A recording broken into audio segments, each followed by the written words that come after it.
வானொலியில் நீங்கள் கேட்டு மகிழ்ந்த தென்கட்சி கோ சுவாமிநாதன் அவர்களின் இன்று ஒரு தகவல் கதை தொகுப்பினை கேட்கலாம். ஒரு ஊரில் ஒரு ஆள் இருந்தான். அவன் ஒரு நாள் கோயிலுக்கு போனான். கடவுள்கிட்ட வேண்டிக்கிட்டான், எனக்கு ஒரு 1,00,000 ரூபா நீ கொடுத்தா நான் உன் சன்னதியில் ஒரு தேங்காய் உடைக்கிறேன் அப்படின்னு வேண்டிக்கிட்டான். கடவுள் பார்த்தார்.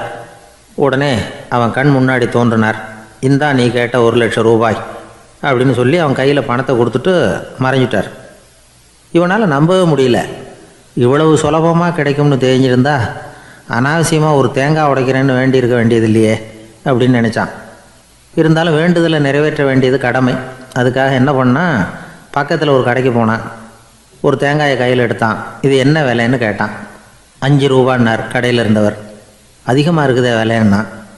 அப்படின்னா ஒன்று செய்யுங்க, அடுத்த ஊருக்கு போங்க, அங்கே தென்னந்தோப்பு அதிகம், அதனால் அங்கே இதை விட குறைஞ்ச விலைக்கு கிடைக்கும் அப்படின்னார். சரின்னு அடுத்த ஊருக்கு கிளம்புனான். அங்கே போய் விசாரித்தான். ஒரு தேங்காய் 3 ரூபாய் விலைன்னாங்க. இதுவும் அதிகமாக தெரியுதேன்னா. அப்படின்னா ஒன்று செய்ய, அதோ அந்த ஆற்று ஓரமாக ஒரு தென்னை மரம் இருக்குது பார், அதில் நீயே ஏறி பறிச்சுக்கோ, ஒரு தேங்காய்க்கு 1 ரூபா கொடுத்தா போதும் அப்படின்னார் அந்த தோப்புக்கு சொந்தக்காரரு. இவனுக்கு மரம் ஏற தெரியாது. இருந்தாலும் ஆசை யாரை விட்டுது, விலை சல்லிசாக இருக்குதே. ஆற்று ஓரம் போனால் தட்டு தடுமாறி அந்த மரத்தில் ஏறினா அந்த தென்னை மரம் வளைஞ்சி ஆற்று பக்கம் போய் அப்புறம் நிமிர்ந்து இருந்தது. அதாவது மரத்தின் உச்சி சரியாக ஆற்றுக்கு நடுவில் இருந்தது. ஆற்றுல வெள்ளம் கரபுரண்டு ஓடிக்கிட்டு இருக்கு. இவன் கடவுள் கொடுத்த 1,00,000 ரூபாயை மடியில் வச்சு இறுக்கி கட்டிக்கிட்டான். உச்சிக்கு போய் காய் பறிக்கிற சமயத்தில் காற்றும் மழையும் பலமாக கலந்து அடிக்க ஆரம்பிச்சுட்டுது. கால் வழுக்கி விட்டுட்டுது. இவன் சடார்னு ஒரு தென்னை மட்டையை பிடிச்சிக்கிட்டு தொங்க ஆரம்பிச்சிட்டான். கீழே பயங்கரமான வெள்ளம். மடியில் 1,00,000 ரூபா பணம். என்ன செய்கிறதுன்னு தவிக்கிறான்.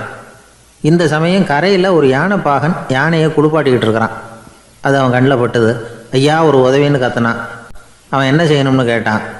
உன் யானையை மெதுவாக இங்கே அழைச்சிட்டு வா, எனக்கு நேராக கீழே நிறுத்து, என் காலை பிடிச்சி மெதுவாக கீழே இறக்கி விட்டுரு, என் மடியில் இருக்கிற பணத்தில் உனக்கு 10,000 ரூபா தரேன் அப்படின்னா. அவன் பார்த்தான். காலை கையை பிடிச்சா கூட எவனும் இந்த காலத்தில் 10 ரூபாய்க்கு மேலே தரமாட்டேங்கிறான். இவன் காலை பிடிச்சா 10,000 தர்றேங்கிறான் அப்படின்னு யோசனை பண்ணான். உடனே யானையை கொண்டுட்டு போனான். அவனுக்கு நேராக கீழே நிறுத்தினான். அவன் காலை பிடிச்சான். அவ்வளவுதான். அந்த நேரம் பார்த்து யானை மெதுவாக நடந்து அப்பால் போட்டுது. இப்போ யானை பாகன் அவன் காலை கெட்டியாக பிடிச்சிக்கிட்டு தொங்குறான். பரிதாபமாக மேலே பார்க்குறான். அவன் மட்டையை பிடிச்சிக்கிட்டு தொங்குறான். இப்போ யானை பாகன் சொல்கிறான், தம்பி மட்டையை விட்டுறாத, கெட்டியாக பிடிச்சிக்கோ, நான் உனக்கு 10,000 ரூபா தரேன், இதோ மடியில் தான் வச்சுருக்கேன்னா. மேலே தொங்குறவனுக்கு இந்த நிலைமையிலேயும் ஒரு சந்தோஷம், மேற்கொண்டு ஒரு 10,000 ரூபா நமக்கு கிடைக்கும் போல இருக்கே அப்படின்னு. இந்த சமயத்தில் ஒருத்தன் ஒட்டகத்தை ஓட்டிகிட்டு வந்தான் அந்த பக்கமாக குளிப்பாட்டுறதுக்கு. யானை பாகம் பார்த்துட்டான். ஐயா ஒட்டகக்காரரே, அதை இங்கே கொண்டுகிட்டு வா, எங்கள் காலை பிடிச்சி பத்திரமா இறக்கி விடு, நாங்கள் பணம் கொடுக்குறோம்னா. அவனும் பணத்துக்கு ஆசைப்பட்டு வந்தான். அவன் காலை பிடிக்கிற சமயம் ஒட்டகமும் நழுவி போட்டுது. இப்போ 3 பேருமே வரிசையாக தொங்குறாங்க. ஒட்டகக்காரன் கத்துறான், தம்பி மட்டையை விட்டுறாத, கெட்டியாக பிடிச்சிக்கோ, நான் என் மடியில் இருக்கிற 5,000 உனக்கு தந்துடுறேன்னா. மேலே தொங்குறவனுக்கு இன்னமும் சந்தோஷம். இவனும் பணம் தர்றேங்கிறான். அப்படின்னா இன்றைக்கி நமக்கு மொத்த பண வரவு எவ்வளவு அப்படின்னு ஒவ்வொன்றா கூட்டி பார்க்க ஆரம்பித்தான். மனக்கணக்கு சரியாக வரல. அதனால் அப்படியே விரலை விட்டு எண்ண ஆரம்பித்தான். அவ்வளவுதான். மட்டையை விட்டுட்டு கை நழுவி வந்துட்டுது. 3 பேரும் பொத்துன்னு ஆற்றுல விழுந்தாங்க. படாத பாடுபட்டு தட்டு தடுமாறி கரைக்கு வந்து சேர்ந்தாங்க. 3 பேர் மடியில் இருந்த பணமும் ஆற்றோட போட்டுது. பேராசை பெருநஷ்டம் அப்படின்னு ஒரு பழமொழி இருக்குல்ல, அதை விளக்கறதுக்காக சொல்லப்பட்ட கதை இது. இந்த காலத்தில் ஒருத்தர் ஒரு நீச்சல் குளத்தில் நீச்சல் அடிச்சுக்கிட்டு இருக்கிறார். காவலுக்கு இருந்தவர் அதை கவனிச்சுட்டார். கரையிலேருந்து சத்தம் போட்டாராம், இதோ பாருங்கள், இங்கே ராத்திரி 8 மணிக்கு மேலே நீச்சல் அடிக்கிறது சட்டப்படி குற்றம், அதுக்கு அனுமதி கிடையாது, தெரியாதா உங்களுக்கு அப்படின்னாராம். இதுக்கு அவர், ஐயையோ நான் நீச்சல் அடிக்க வந்தவன் இல்லைங்க, சும்மா சுற்றி பார்க்க வந்தவன், தடுமாறி குளத்தில் விழுந்துட்டேன், நீச்சல் தெரியாது, அதனால் தத்தளிச்சுக்கிட்டு இருக்கிறேன் அப்படின்னு கத்துனாராம். கரையில் இருந்தவர் பார்த்தார். ஓ அப்படின்னா சரி, அதுக்கு ஒன்றும் தடையில்லை அப்படின்னு சொல்லிவிட்டு அவர் பாட்டுக்கு நடந்து போயிட்டாராம். அசோக மன்னர் வந்துக்கிட்டு இருக்கார். அவருடைய ஆலோசகர்கள் எல்லாம் பக்கத்தில் வந்துக்கிட்டு இருக்கிறாங்க. அந்த சமயத்தில் எதிரில் ஒரு புத்த பிக்ஷு வர்றார். அசோகர் பார்க்குறார். ஓடி போய் அவர் காலில் விழுந்து வணங்குறார். அசோக மன்னரின் தலை அந்த புத்த துறவியின் பாதத்தில் பட்டுக்கிட்டு இருக்கு. பக்கத்தில் நின்றுக்கிட்டு இருந்த அமைச்சருக்கு இது ரொம்ப சங்கடமாக போச்சு. ரொம்ப வருத்தப்பட்டார். நம்ம அசோக சக்கரவர்த்தி எப்பேற்பட்டவர், அவரோட தலை ஒரு சன்னியாசியின் பாதத்துல படுறதா அப்படின்னு நினைச்சு ரொம்ப கவலைப்பட்டார். அரண்மனைக்கு திரும்பினதும் அமைச்சர் மெதுவா ஆரம்பிச்சார். அரசே, எனக்கு ரொம்ப வருத்தமா இருக்குது அப்படின்னார். எதுக்குன்னார் மன்னர். அசோக சக்கரவர்த்தியின் தலை, அதாவது அந்த சிரம், ரொம்ப மதிப்புமிக்க ஒன்று. அது ஒரு சன்னியாசியின் காலில் படலாமா அப்படின்னார். அசோகர் பதில் சொல்லல, சிரிச்சார், போயிட்டார். அதுக்கப்புறம் ஒரு சரியான சந்தர்ப்பத்துக்காக காத்துக்கிட்டு இருந்தார். ஒரு நாள் அமைச்சரை கூப்பிட்டார். எனக்கு 3 தலைகள் வேணும் அப்படின்னார். சொல்லுங்க, கொண்டுகிட்டு வரேன் அப்படின்னார் அமைச்சர். அசோகர் சொன்னார், முதல்ல எனக்கு தேவையானது ஒரு ஆட்டின் தலை, 2வது ஒரு புலியின் தலை, 3வது ஒரு மனிதனின் தலை. இதுதான் அசோகர் கேட்டது. எங்க இருந்தாலும் கொண்டு வாங்கன்னார். அமைச்சர் புறப்பட்டார். ஆட்டுத்தலை, புலித்தலை கிடைச்சிட்டுது. அப்புறமா ஒரு சுடுகாட்டுக்கு போய் ஒரு மனித தலையும் சேகரம் பண்ணிட்டு ராஜா கிட்ட வந்துட்டார். அரசே, உங்கள் ஆணைப்படி 3 தலைகளையும் கொண்டு வந்திருக்கிறேன்னார். அசோகர் பார்த்தார். ரொம்ப நல்லது, இப்ப இது 3ஐயும் எடுத்துக்கிட்டு போய் சந்தையில வித்துட்டு வாங்க அப்படின்னார். அமைச்சர் அதுகளை எடுத்துக்கிட்டு சந்தைக்கு போனார். முதல்ல ஆட்டுத்தலை நல்ல விலைக்கு வித்து போச்சு. நல்ல விலை கொடுத்து வாங்கிட்டு போட்டாங்க. அடுத்தபடியா புலி தலைய ஒருத்தர் வாங்கிட்டார். அதை பாடம் பண்ணி வீட்டில் மாட்டி வைக்கலாமே அப்படின்னு நினைச்சு அதையும் வாங்கிட்டு போட்டார். மனித தலையை மட்டும் வாங்கறதுக்கு யாரும் முன் வரல. எல்லாரும் அதை பார்த்துட்டு விலகி போக ஆரம்பிச்சாங்க. அமைச்சர் திரும்பி வந்தார். அரசே, இந்த தலையை மட்டும் யாரும் வாங்க மாட்டேங்கிறாங்க அப்படின்னார். சரி, பரவாயில்ல, இது இலவசமாவே இனாமாவே யாருக்கிட்டையாவது கொடுத்துட்டு வந்துருங்க அப்படின்னார். அமைச்சர் மறுபடியும் சந்தைக்கு போனார். இதை இலவசமா தரேன், இதை வாங்கிக்கோங்க அப்படின்னார். அப்பவும் அதை யாரும் வாங்கிக்கிறதுக்கு தயாரா இல்லை. மறுபடியும் திரும்பி மன்னர்கிட்ட விவரத்தை சொன்னார். இப்போ மன்னர் சொல்றார், அமைச்சரே, உயிர் இருக்கிற வரைக்கும் தான் இந்த தலைக்கு மதிப்பு. ஜீவன் போனதுக்கு அப்புறம் அதோட மதிப்பும் போயிடுது. அதனால மதிப்பு இருக்கும் பொழுதே பெரியவர்கள் பாதம் பணிந்து அந்த புனிதத்தை பெற்றுக்கொள்ளணும் அப்படின்னார். பணிவுங்கிறது வேற, அடிமைத்தனம்ங்கிறது வேற. பெரியவர்களை பணிவது நமக்கு பெருமை தரக்கூடிய விஷயம். இதை மனசுல வச்சுக்கிட்டு எப்போ காலில் விழணும், எப்போ காலில் விழக்கூடாது அப்படிங்கிறத முடிவு பண்ணிக்கணும். ஒரு சாதாரண ஆள் நடந்து வந்துகிட்டு இருந்தார். எதிரில் ஒரு பெரிய மனுஷன் ஓடி போய் அவர் காலில் விழுந்து தன்னுடைய தலையை அவர் பாதத்தில் கொண்டு போய் வச்சார்.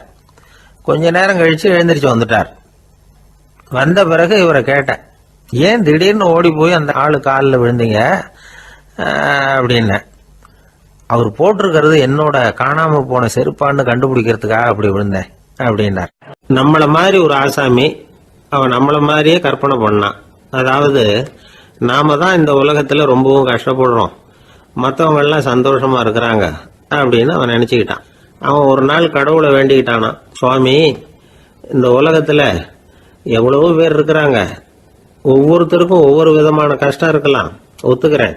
இருந்தாலும் எனக்கு அது கொஞ்சம் அதிகமா இருக்கிறது மாதிரி தெரியுது. அதனால நீங்க எனக்காக ஒரு சின்ன உதவி செஞ்சா போதும். அது வேற ஒண்ணும் இல்லை, என்கிட்ட இருக்கிற துயரங்களை இன்னொருத்தர் யாருகிட்டயாவது கொடுத்துருங்க, அவர்கிட்ட இருக்கிற துயரங்களை என்கிட்ட மாத்தி கொடுத்துருங்க. ஒரு மியூச்சுவல் டிரான்ஸ்பர், அவ்வளவுதான்.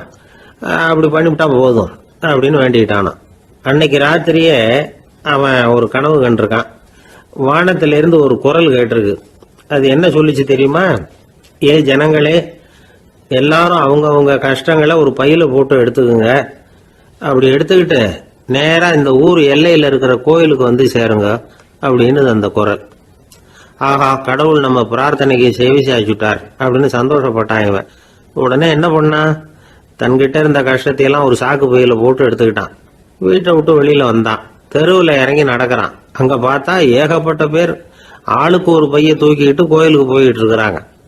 சில பேர் மூட்டையா கட்டி தலையில சுமந்துக்கிட்டு போயிட்டு இருக்கிறாங்க. இவன் பார்த்தான். இவனுக்கு ரொம்ப ஆச்சரியமா இருந்தது. ஏன்னா எல்லாரும் வச்சிருக்கிற பைய இவன் பைய விட பெருசா இருந்தது. இவன் பை தான் இருக்கிறதுலயே கொஞ்சம் சின்னதா தெரிஞ்சது. இப்ப அவன் மறுபடியும் சாமியை வேண்டிக்கிட்டான், கடவுளே, இப்ப உள்ள சூழ்நிலையை கவனிச்சா என்கிட்ட இருக்கிற பைய பரவாயில்லன்னு தோணுது. அதனால வேற பைய எதையும் மாத்த வேணாம், இதுவே பரவாயில்ல, இந்த பையோட திரும்பி வீட்டுக்கு போனா போதும்னு நினைக்கிறேன் அப்படின்னு ஏதோ நினைக்க ஆரம்பிச்சுட்டான். எல்லாரும் கோயிலுக்கு போய் சேர்ந்தாங்க. கோயில்ல அந்த குரல் மறுபடியும் கேட்டுது. எல்லாரும் அவங்கவுங்க பைகளை சோகத்துல தொங்க விடுங்க. திடீர்னு விளக்குகள் அணையும், மணி அடிக்கப்படும். அதுதான் அடையாளம். அந்த சமயத்துல இருட்டுல உங்களுக்கு வேண்டிய பைய நீங்க மாத்தி எடுத்துக்கலாம், தேர்ந்தெடுத்துக்கலாம். வெளிச்சம் இருக்கிறப்பவே உங்களுக்கு பிடிச்ச பைக்கு பக்கமா பார்த்து நீங்க நின்றுக்கலாம் அப்படின்னு சொல்லி விவரம் சொல்லிச்சான் அந்த குரல். அப்படி சொன்னதுக்கு அப்புறம் திடீர்னு விளக்கு அணைஞ்சுது, மணி அடிச்சுது. கொஞ்ச நேரம் கழிச்சு மறுபடியும் விளக்குகள்லாம் எரிஞ்சுது. இப்போ பார்த்தா எல்லாரும் அவங்கவுங்க பையையே கெட்டியா பிடிச்சிக்கிட்டு நிக்கிறாங்க. இவனும் அப்படியே நிக்கிறான். இவன் மெதுவா பக்கத்துல நிக்கிறவங்க கிட்ட கேட்டானா, ஏன் நீங்க பைய கையிலேயே வச்சிருக்கிறீங்க, செவுத்துல மாட்டலையா அப்படின்னு கேட்டிருக்கான். இல்லப்பா, நீ ஏன் கையிலேயே வச்சிருக்கிறியோ அதே காரணத்துக்காக தான் நாங்களும் வச்சிருக்கிறோம். நம்ம கவலைகளை பத்தி நமக்கு ஓரளவுக்காவது தெரியும். ஆனா மற்றவங்க கவலைகள் நமக்கு பரிச்சயம் இல்லாதவை, பழக்கம் இல்லாதது. அதனால நமக்கு தெரிஞ்ச கவலைகளை சமாளிக்கிறது சுலபம். தெரியாததை சமாளிக்கணும்னா மறுபடியும் ஆரம்பத்துல இருந்து ஆரம்பிக்கணும். அதனால பழைய நண்பர்களோட வாழறது தான் மேல் அப்படின்னு ஆனான். அதுக்கப்புறம் அவன் தன்னோட பைய போதும்னு வீட்டுக்கு திரும்பி வந்துட்டானான். இது ஒரு பெரியவர் சொல்லி இருக்கிற கதை. அதனால நம்ம கிட்ட இருக்கிற கஷ்டங்கள் தான் பெருசு, அதை இன்னொருத்தங்கிட்ட கொடுத்துட்டு மாத்திக்கலாம் அப்படின்னு நினைக்கிறது தப்பு. இதே மாதிரி இன்னொரு சம்பவம். ஒரு ஊர்ல ஒரு நாள் ராத்திரி ஆகாயத்தில இருந்து கடவுள் குரல் கேக்குது. இந்த ஊர்ல இருக்கிற ஜனங்கள்லாம் கொஞ்சம் கவனிங்க, உங்களுக்கு ஒரு செய்தி. அதாவது இங்க இருக்கிற ஜனங்கள்லயே கொஞ்சம் கூட கவலையே இல்லாத ஆள் யாருன்னு எனக்கு தெரியணும். அதனால எல்லாரும் அவங்க கவலைகளை ஒரு பையில போட்டு எடுத்துக்கிட்டு கோயிலுக்கு வாங்க அப்படின்னாரு கடவுள். உடனே வரிசையா எல்லாரும் வர ஆரம்பிச்சாங்க. எல்லார் கையிலயும் பை இருந்தது, சின்னதும் பெருசுமா. கவலையே இல்லாத ஆள் யாருன்னு தேடினார் கடவுள்.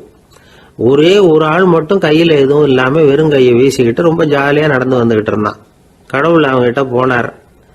ஏன்பா உனக்கு கவலையே இல்லையா அப்படின்னு கேட்டார். எனக்கும் சில கவலைகள்லாம் உண்டு அப்படின்னானா அவன். எங்க அதெல்லாம்னு கேட்டிருக்காரு கடவுள். பின்னாடி லாரியில வந்துகிட்டு இருக்கு அப்படின்னானா அவன். ஒரு ஆள் இருந்தார். அவரு தன்னை ஒரு குருன்னு சொல்லிக்கிட்டார். மௌன குரு, வாயே திறக்கிறது இல்லை. அவருக்கு 2 சீடர்கள் உண்டு. இவங்க தான் வர்றவங்க கிட்ட பேசுவாங்க, விளக்கம் கொடுப்பாங்க. ஒரு நாள் இந்த சீடர்கள் 2 பேரும் எங்கேயோ வெளியில் போயிட்டாங்க. அந்த நேரம் பார்த்து ஒருத்தர் அங்கே வந்தார். குரு கிட்ட போனார். குருவே, புத்தர்னா என்னன்னு கேட்டார். குருவுக்கு ஒன்றும் புரியல. அவர் உண்மையான குருவாக இருந்தாவில் புரியும். அவர் திருன்னு முழிக்க ஆரம்பிச்சிட்டார்.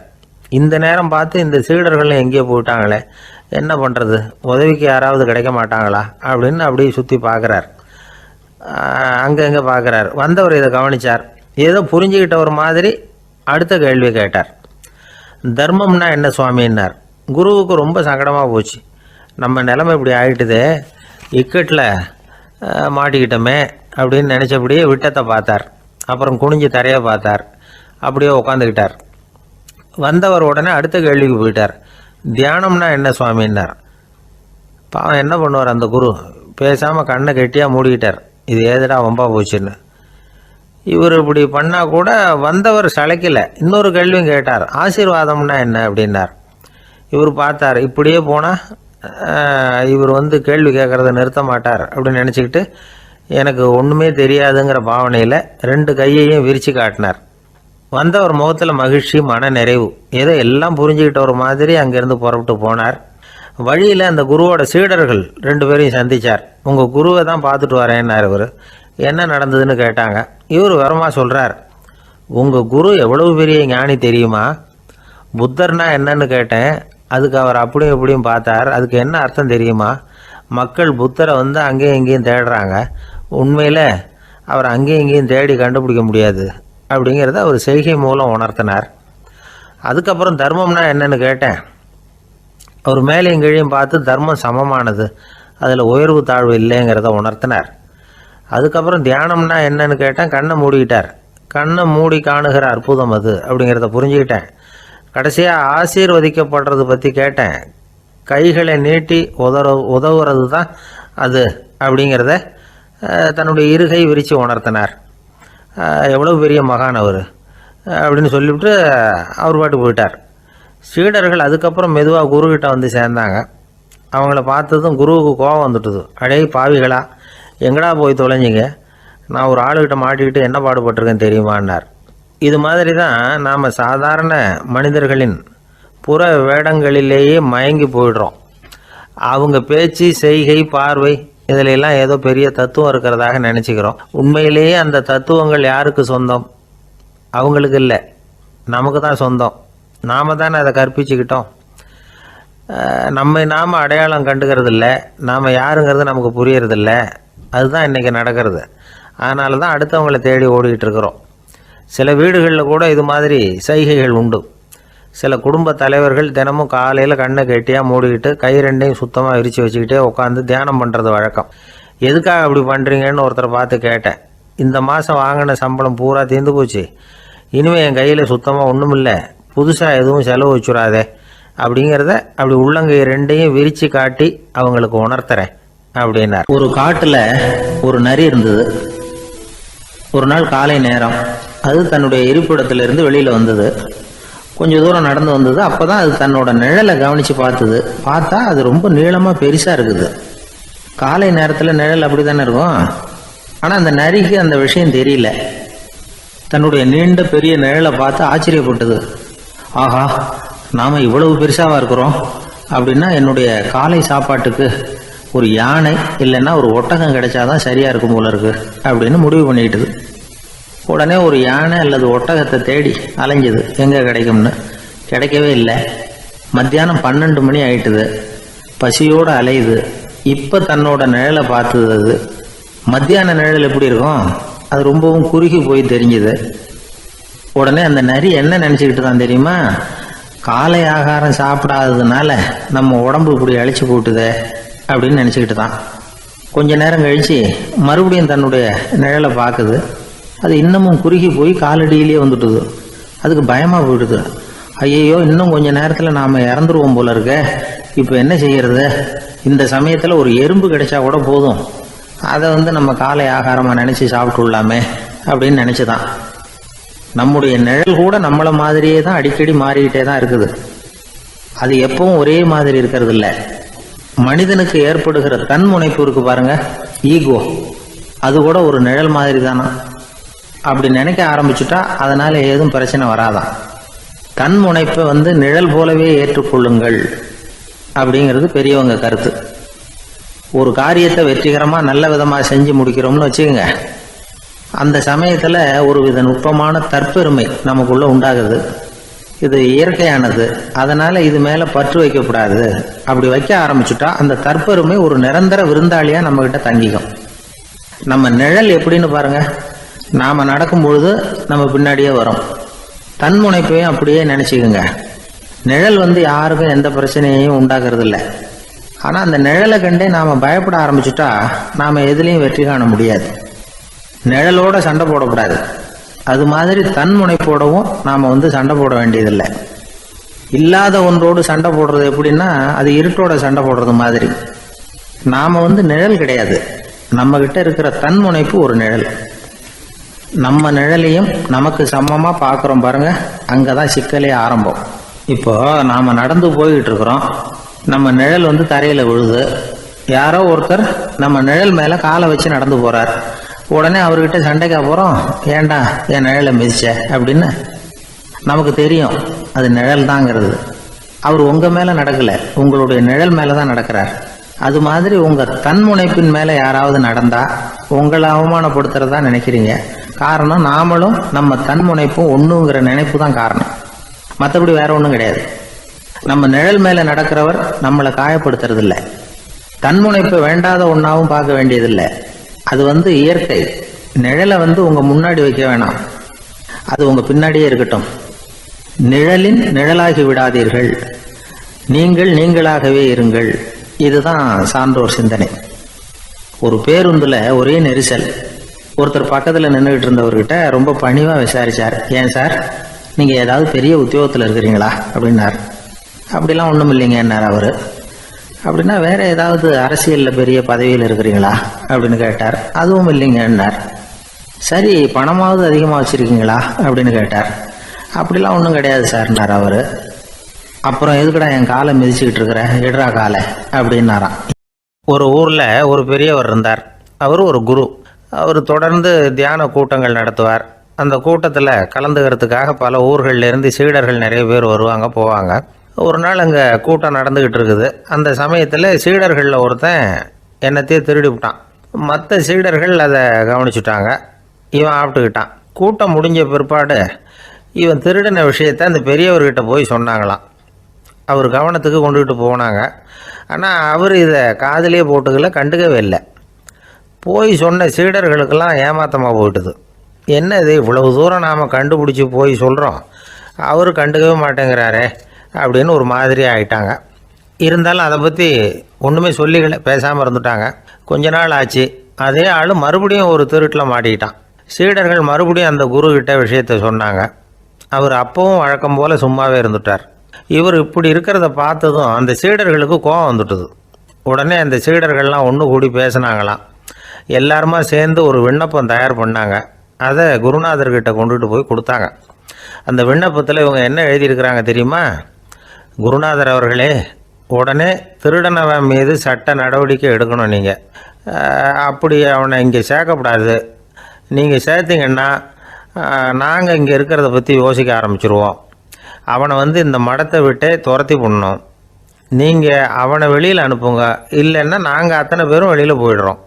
இப்படி தான் அந்த விண்ணப்பத்தில் எழுதியிருக்கிறாங்க. குரு அந்த விண்ணப்பத்தை வாங்கி படித்து பார்த்தார். அதுக்கப்புறம் அதை எழுதின அத்தனை பேரையும் கூப்பிட்டாரு. எல்லோரும் இப்படி வாங்கன்னாரு. வந்தாங்க.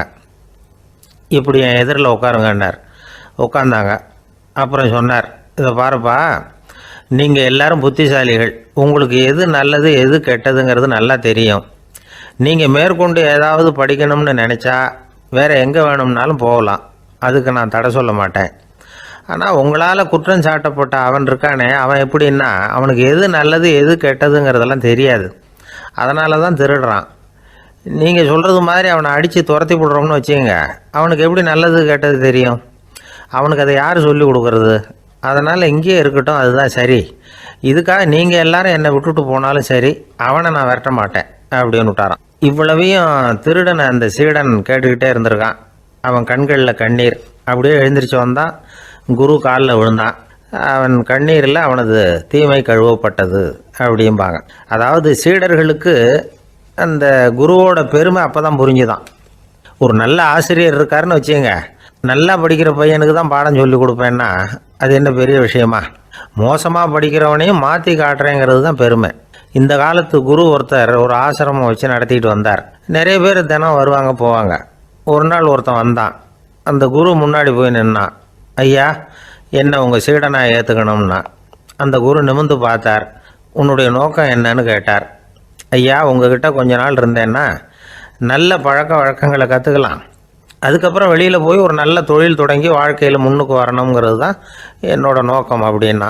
நீ சொல்கிறது சரி, ஆனால் உன்னால் இங்கே நல்ல பழக்க வழக்கங்களை கற்றுக்க முடியலேன்னு வச்சுக்கோ, அப்போ என்ன பண்ணுவேன் அப்படின்னு கேட்டார் அவர்.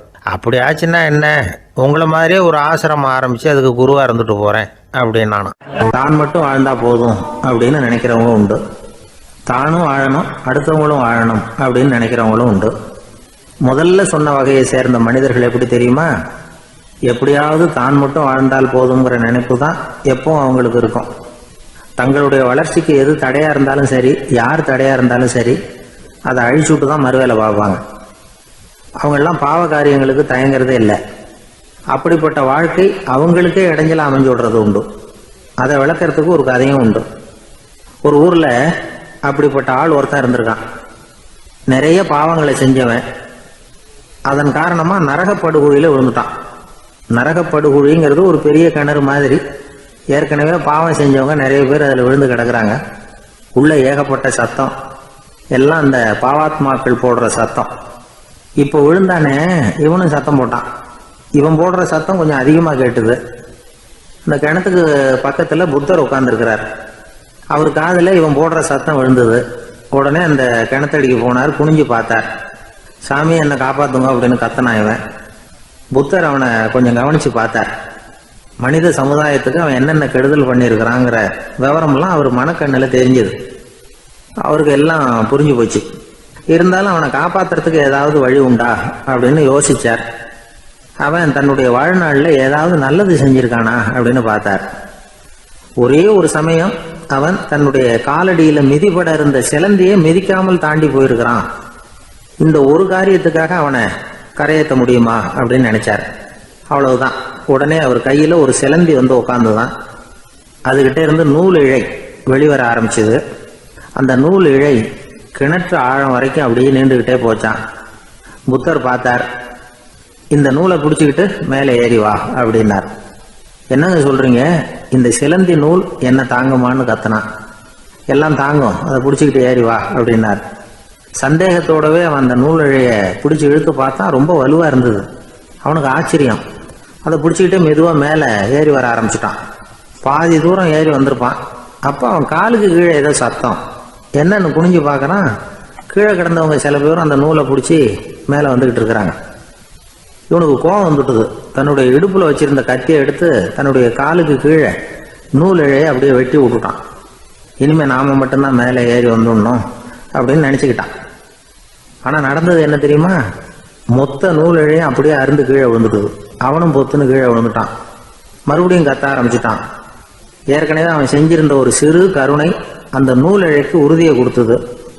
இப்போ அவன் செஞ்ச பாவம் அந்த நூல் இழைய வலுவிழக்க செஞ்சுட்டுது. அடுத்தவங்களும் வாழணுங்கிற எண்ணம் அவனுக்கு இருந்திருந்தா இப்போ அவனும் கரையேறி வந்திருப்பான், மற்றவங்களும் சௌக்கியமா வந்து சேர்ந்திருப்பாங்க. அதனால நாமும் வாழணும், அடுத்தவங்களும் வாழணும் அப்படின்னு நினைக்கிறவன் வாழ்க்கையில சீக்கிரம் முன்னுக்கு வந்துடுவான். ஒருத்தன் ஒரு டாக்டர் கிட்ட போனான், மருந்து வாங்கினான். வாங்கி கொண்டாந்து பேசாம வச்சுட்டான், சாப்பிடல. அப்புறம் எதுக்காகப்பா போய் அவர்கிட்ட மருந்து வாங்கினேன் அப்படின்னு கேட்டாங்க. டாக்டர் வாழணும் இல்லையா, அதனாலதான் அப்படின்னா. அவர் கொடுத்த மருந்து நீ ஏன் சாப்பிடல அப்புறம் அப்படின்னு கேட்டாங்க. நான் வாழணும் இல்லையா, அதுக்காக தான் அப்படின்னா. அவர் ஒரு பெரிய குடும்பத்துல பிறந்தவர். இருக்கிற சொத்துக்கள் எல்லாத்தையும் வாரி வழங்கி விட்டு காட்டுக்கு புறப்பட்டார் தவம் செய்யறதுக்காக. இருந்தது ஊராவும் கொடுத்துட்டார். இனிமே எதுவுமே இல்லை கொடுக்கறதுக்கு. அப்போ கடைசியா ஒருத்தன் வந்து கையை நீட்டினானா, ஐயா ஏதாவது கொடுங்கன்னு இருக்கான். அவர் பார்த்தார். கட்டி இருக்கிற வேட்டியை தவிர வேற எதுவுமே இல்லை. 8 முழம் பட்டு வேட்டி ஜரிகை கரையோடு இருக்குது. கடைசியா அதை தான் எடுத்துக்கிட்டு அவர் புறப்பட்டு இருக்கார். அவர் பார்த்தார். எதிரில் அவன் பரிதாபமா நின்றுட்டு இருக்கிறான். அந்த 8 முழ வேட்டியை 2ஆ கிழிச்சார். 4 முழத்தை அவங்ககிட்ட கொடுத்தாரு. மீதி 4 முழத்தை தன்னுடைய இடுப்புல கட்டிட்டு அவர் காட்டுக்கு போயிட்டார். இவன் என்ன பண்ணான் தெரியுமா? கையில கிடைச்ச 4 முழத்தை எடுத்துக்கிட்டு கடை வீதிக்கு போனான். பழைய பட்டு வேட்டி ஜருகை இதெல்லாம் விலைக்கு வாங்குற வணிகர் ஒருத்தர் இருக்கார். அவர்கிட்ட போனான். இதை விலைக்கு எடுத்துக்கிறீங்களா அப்படின்னு கேட்டிருக்கான். அவர் வாங்கி பார்த்துருக்கார். ஆஹா, இது ரொம்ப அருமையான வேட்டி, விலை உயர்ந்த ஜருகை, இது ஏது உனக்கு அப்படின்னு கேட்டாரான். அவன் நடந்தது சொல்லியிருக்கான். அப்படின்னா ஒன்று செய்ய, இந்த வேட்டியோட இன்னொரு பாதியையும் மெதுவாக வாங்கிட்டு வந்துரு, உனக்கு நிறைய பணம் தர்றேன் அப்படின்னாரான் அந்த வணிகர். இவன் கொஞ்சம் யோசனை பண்ணி பார்த்தான். கொஞ்சம் இருங்கத்தை வந்துடுறேன் அப்படின்னு சொல்லிவிட்டு நேராக காட்டுக்கு போனான். அவர் எங்கே இருக்காருன்னு தேடி கண்டுபிடிச்சான். அவர் ஒரு இடத்துல தவக்கோலத்தில் இருக்கிறார். கட்டியிருந்த இடவேட்டியும் அவர் அறியாமல் நழுவி கீழே விழுந்து கிடக்குது. இவனுக்கு ரொம்ப வசதியாக போச்சு. அவரை கேட்க வேண்டிய அவசியமே இல்லை. மெதுவாக சத்தம் போடாமல் அடி மேலே அடி வச்சு நெருங்கினான். அவர் கண்ணை மூடிக்கிட்டு அவர் பாட்டு நின்றுட்டு இருக்கிறார். இவன் மெதுவாக போய் கீழே கிடந்த அந்த துணியை எடுத்துக்கிட்டு சத்தம் போடாமல் திரும்பி நடந்தான். ஒரு 2-3 அடி எடுத்து வச்சிருப்பான். அப்படி ஓட ஆரம்பிக்கிற சமயத்தில் அவன் காலில் கீழே கிடந்த முள்ளு ஒன்று நறுக்குன்னு தச்சு விட்டுது. வலி தாங்க முடியாமல் அம்மான்னு கத்திருக்கான். இந்த சத்தத்தினால கண்ணை மூடி நின்றுகிட்டு இருந்த அவரோட தவம் கலைஞ்சது. மெல்ல கண்ணை திறந்து பார்க்குறார். தன் இடையில இருந்த வேட்டி அவன் கையில் இருக்கு. இப்போ அவர் நினைக்கிறார். என்ன நினைக்கிறாருன்னா, இந்த வேட்டி மீது நான் வைத்த ஆசையல்லவா அவனை திருடனாக ஆக்கி விட்டது அப்படின்னு நினைச்சாராம். இந்த வேட்டி மேல நாம வச்ச ஆசை அவனை திருடும்படி ஆக்கி விட்டதே அப்படின்னு நினைச்சாராம். இது எப்பேற்பட்ட மனநிலை அப்படிங்கிறத கொஞ்சம் யோசனை பண்ணி பாருங்க. தான் ஒரு பொருள் மேல வச்ச பற்று இன்னொரு மனிதன் திருடனாக ஆகிறதுக்கு காரணம் ஆயிட்டுதேன்னு நினைக்கிறார். அப்படி நினைச்ச அந்த பெரியவர் யார் தெரியுமா? அவர் தான் மகாவீரர். இழந்துட்டேங்கிறிய, நீ என்னத்தை கொண்டுகிட்டு வந்த எங்க இழந்துடுறதுக்கு? நீ என்னத்தை உண்டாக்குன இது அழிஞ்சுட்டுதுன்னு சொல்றதுக்கு? இதுதான் அவருடைய சிந்தனை. இன்றைக்கு நம்ம சிந்தனையெல்லாம் வேற மாதிரி இருக்குது. ஒருத்தன் நடுத்தருவில் உட்காந்து அழுதுகிட்டு இருந்தான். அந்த வழியா வந்தவர் ஒருத்தர், ஏன்பா அழறேன்னு கேட்டாராம். 5 ரூபா சார், இந்த இடத்துல விழுந்துட்டுது ரொம்ப நேரமாக தேடுறேன், கிடைக்காது போல இருக்கு அப்படின்னு சொல்லிவிட்டு அழறான். எப்போ தொலைஞ்சதுன்னு கேட்டாரான் அவர். அது எனக்கு தெரியாது சார், பணத்தை தொலைச்சவன் தேடி பார்த்துட்டு போயிட்டான், நான் அவனுக்கு பின்னாடி தேட வந்தவன் அப்படின்னு நானா இவன்.